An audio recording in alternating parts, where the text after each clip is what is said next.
Inquisitor. Defined by her aggressive traps-based playstyle, she can overwhelm opponents with pressure strings, resets, frame traps, and cash in on mistakes for very high damage, especially if you get to inflict her debuff effect on them. She wasn't very good on launch, but with the big balance update, her animations have sped up just a bit and she's gotten additional options for pressure and combo routes. For difficulty rating, 4 out of 5. She's great both offensively and defensively, but the low health pool combined with the level of awareness you need to be somewhat optimal with her routes might have beginner level players struggle. Inquisitor has a really strong neutral game. The range on her attacks coupled with the advantages of recovery lets her play at a distance that's very safe against most of the cast. She has a command dash that can quickly cover space, so a large part of her game is baiting the opponent into whiffing moves and then immediately zooming in for the punish.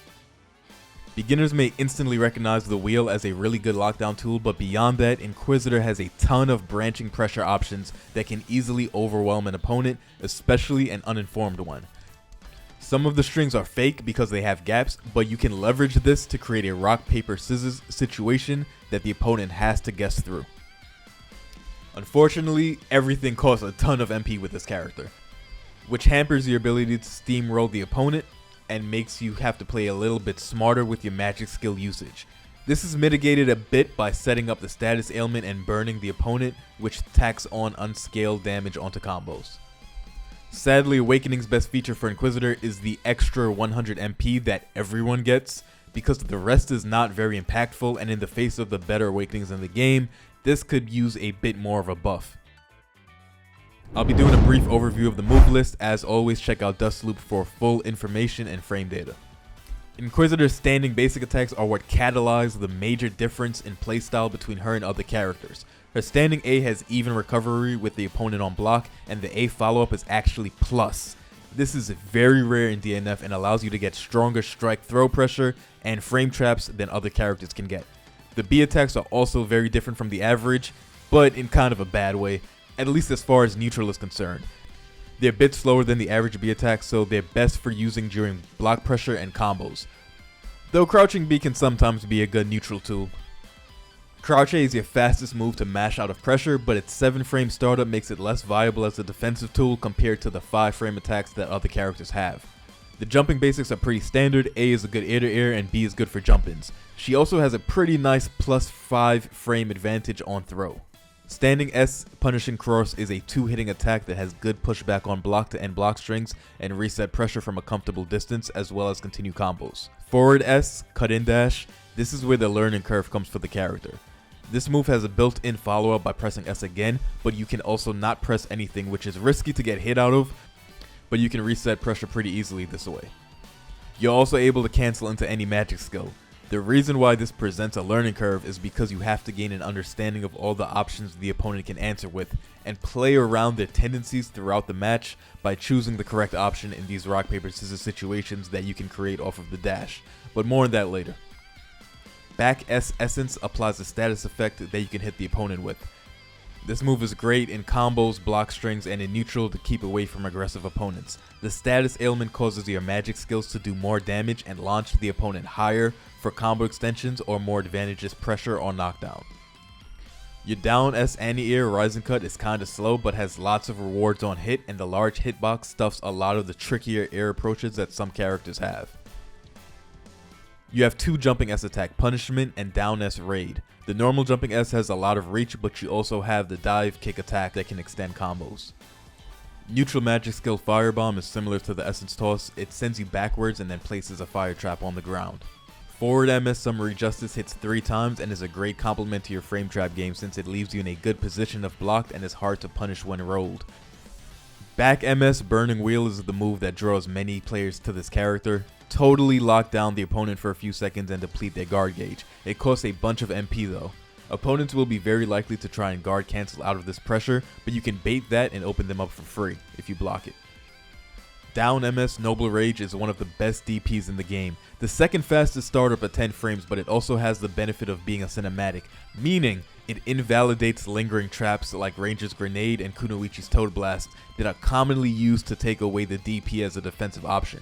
On top of that, it leaves the opponent right next to you for immediate pressure follow-up. Already pretty damn good, right? Well, that's not all. It's also one of the few reversals that let you combo off of it. If the opponent is afflicted with Essence, the launch gives you enough time to pick them up off the ground and do more damage. Jumping MS God's Wrath is just a great move.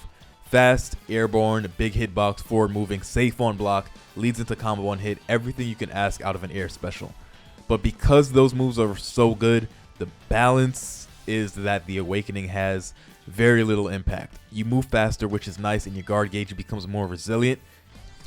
And you also lose the mana penalty on using the magic skills shortcuts, which I guess is helpful for people that can do motion inputs, but you should really be doing the motion inputs, and this doesn't help Inquisitor at anything beyond a very low level of gameplay.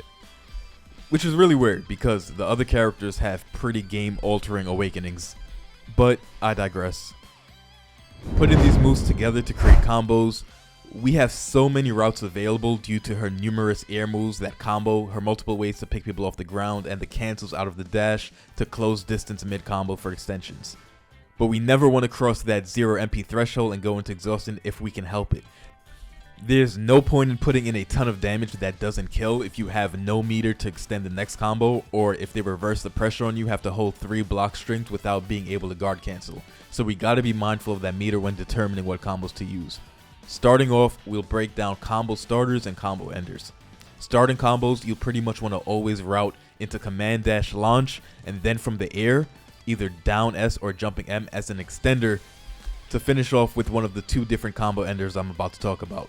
Remember, the amount of A and B hits that start a combo reduce the time for you to land moves later on in the combo.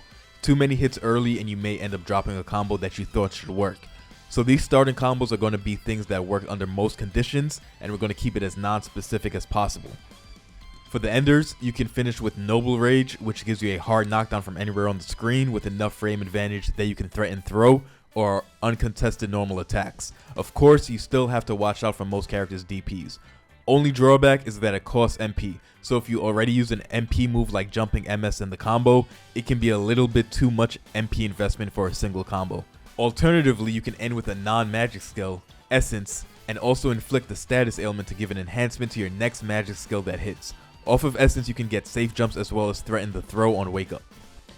And then we put these beginners, extensions, and enders together to make full combos. So just to get you acclimated, try this out to get a feeling of jump canceling the cut-in attack into the diving axe and the Noble Rage for immediate knockdown pressure anywhere on the screen. Then see how the jumping MS extension looks, and here we'll end with the Essence because remember, we don't want to use too much mana. Now we can get into the real stuff. This bread and butter combo uses a sequence you'll see a lot of Inquisitors use for combo extension. After the first diving axe, you cancel the landing frames into the Essence throw and then immediately cut in dash from there, allowing you to launch and dive axe again. And since we didn't even use any mana this whole combo, you can end with Noble Rage for pressure. Alternatively, you can elect to use your mana on jumping MS instead of the second dive axe, and then finish with an Essence toss to make the next hit scarier. Now what about when you do have a bit of mana available from losing health? Well, that's when you can start comfortably using more mana skills per combo. But we want to use combos where the damage output is worth it, which is often combos that start off of a non-light hit like I mentioned earlier. Often this will be you catching someone with a crouching B, so we'll start off here. We're using the Essence Dash extension twice back to back because we're allowed more hit stun since we started with a B attack, and then finishing up with a jumping MS followed by Noble Rage as they drop down. Of course, you can also choose to end with Essence if it makes more sense in the current situation.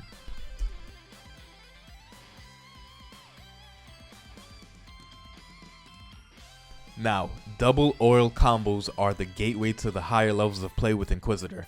That last one was just a sampler of what's possible. Here's one that works even as an A attack as a combo starter. It's a bit advanced for the level that you're likely at if you're watching this video, but I do strongly urge you to learn it or something similar. If not now, then definitely when you run into a wall with the character.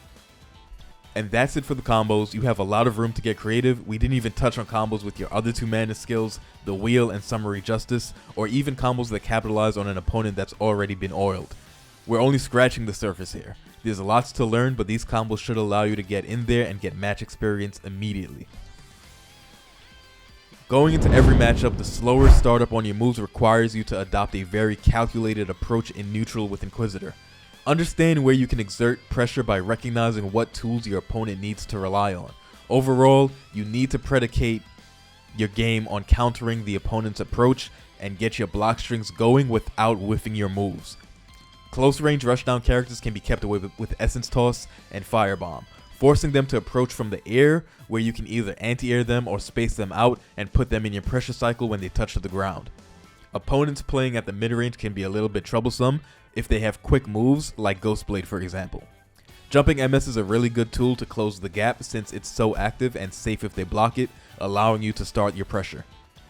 Zoning matchups are interesting since your projectiles are much more focused on zone control as opposed to pure projectiles that can get stalemates or trades at long range. So you gotta just get in slowly with those, sneaking in command dashes where you can fit them, and close distance as best as you can.